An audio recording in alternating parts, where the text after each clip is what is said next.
Have you ever heard the phrase blowing from a gun? It sounds so strange, almost abstract, like something out of an old military manual. It doesn't sound like it describes a person's final, terrifying moments on Earth.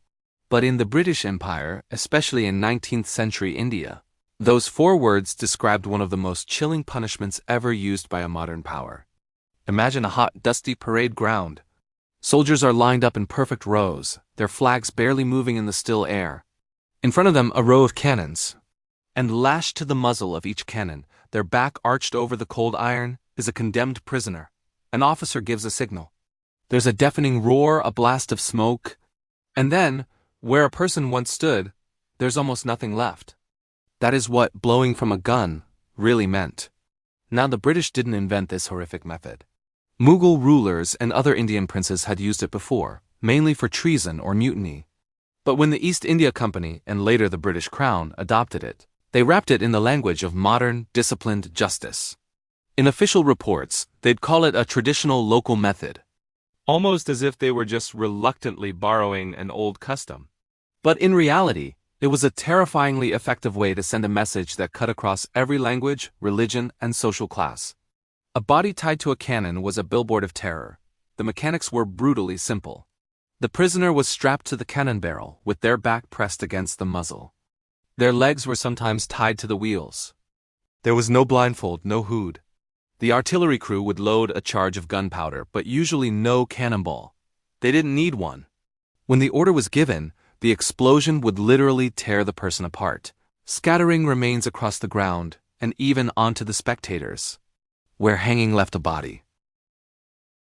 Blowing from a gun erased a person in an instant. It was execution and total obliteration in one blast. For many Hindus and Muslims under British rule, this obliteration was not just physical, but spiritual. In both faiths, the integrity of the body and specific funeral rites are crucial for the soul's journey after death. By destroying the body and denying the family any remains to bury, the British weren't just killing someone. They were attacking their afterlife, and British officials knew this. Some even wrote about it,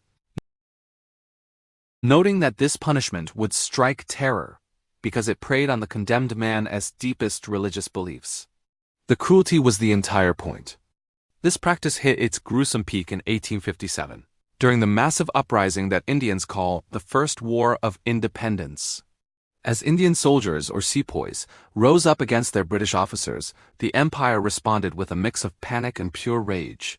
In cities like Peshawar and Lahore, British commanders lined up suspected rebels and had them blown from guns in front of entire towns.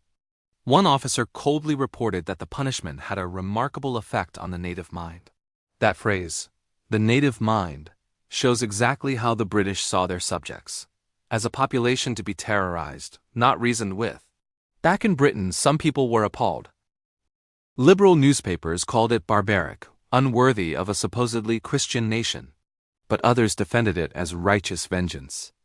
What's most disturbing is how public these executions were. They were pure theater. Regiments in full dress uniform, rolling drums, and civilians ordered to attend. The goal wasn't just to kill the condemned, but to burn an image into everyone's memory. This is what happens when you challenge the empire. Over time, this brutal reality was softened in British history books, hidden behind phrases like severe measures or exemplary punishment. But in Indian memory, the image of a man tied to a cannon never faded. It became a symbol of colonial brutality. When we talk about blowing from a gun today, we're not just sharing a gruesome historical fact. We're remembering that empires, even those that claim to be civilized, have always relied on moments where the mask slips, and raw, terrifying force does the talking. Thanks for watching. If you found this piece of hidden history interesting, please like this video and subscribe for more stories that you might not have heard in school. See you next time.